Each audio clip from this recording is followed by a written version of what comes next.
to the 114th episode of the Trading Without Borders podcast with Omobi, your host. Before moving into today's episode, I would like to apologize to our listeners. For a while, we've been posting between Thursdays and Fridays. Usually, our episodes are released on Thursdays, but we've not been consistent with our Thursday postings only. Apologies for that. I intend to get back to that soon. After today's episode, the next one will be released on the 12th of September. I intend to take 2 weeks break off. So until 12th of September before the next episode is released. Moving into today's episode, we will conclude our discussions on the AfDB's I5 priorities. I started discussions on the 10-year strategy that was released by the Africa Development Bank Group. And in the report, the bank noted the 5 priorities that it intends to focus on for the next 10 years. That's between 2024 to 2033. And I had spoken about the other 4, which is Light Up and Power Africa, Feed Africa, Industrialize Africa. The 4th one is Integrate Africa, which I spoke about last week. And the final one that we are looking at today is the Improve the Quality of Life for the People of Africa. So what does the report say? What are the ambitions? What are the opportunities and challenges, and how does the bank intend to address the challenges and take advantage of the opportunities? Let's go right into that. So the bank intends to support Africans, especially women and young people, to fulfill their potential. And the ambition is that by 2033, more Africans will enjoy the opportunity to fulfill their potential, enabling them to live fulfilling lives. And there would have been major advances in public health, learning, access to basic services, including clean water and sanitation, and that our societies will be more equitable, with economic success progressing alongside improved social mobility and a reduction in inequality. So what are the opportunities and challenges as noted in the report? Let's take a look. The report notes that one of the specific challenges to Africa's development is lack of quality health infrastructure.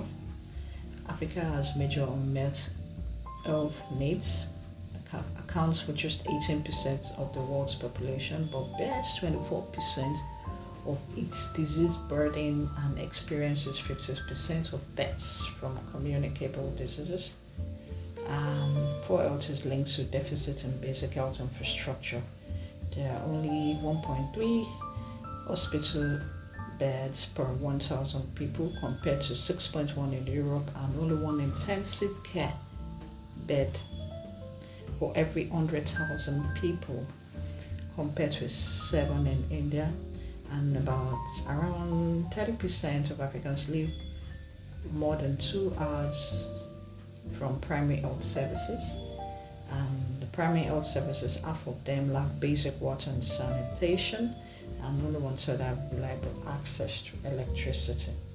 So let's look at another challenge, says the lack of vocational and technical education and training. The education and training systems are weakly aligned with the needs of labor markets. 1 in 5 business leaders cite a lack of skilled workers as a major constraint on their businesses.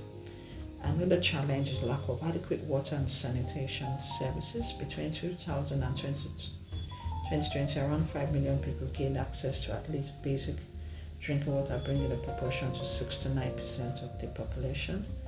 And progress of sanitation has been slower.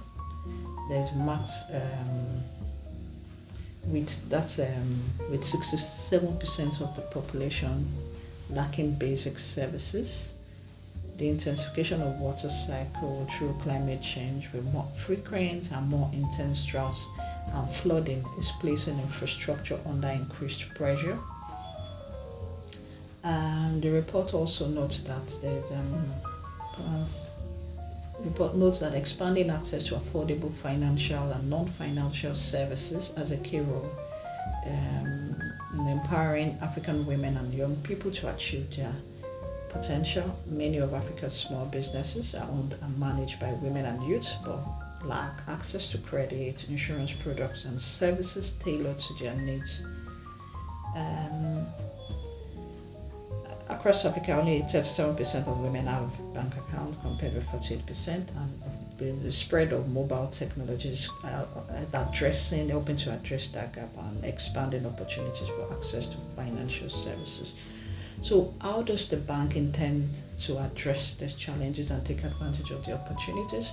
So there are 5 priorities that the bank is going to focus on. Let's look at them. One is to fill critical infrastructure gaps in national health systems. This is with the aim of expanding inclusive access to quality health services, promoting resilience to future health crises. There will be a focus on primary healthcare coverage, combining investment with infrastructure services, including water and sanitation, electricity, and digital connections. And the bank intends to work with private investors to develop innovative secondary and tertiary healthcare facilities, and also expand access to diagnostic infrastructure to manage infectious diseases. Another priority is to deliver climate resilience and safely manage water and sanitation services to fill access gaps.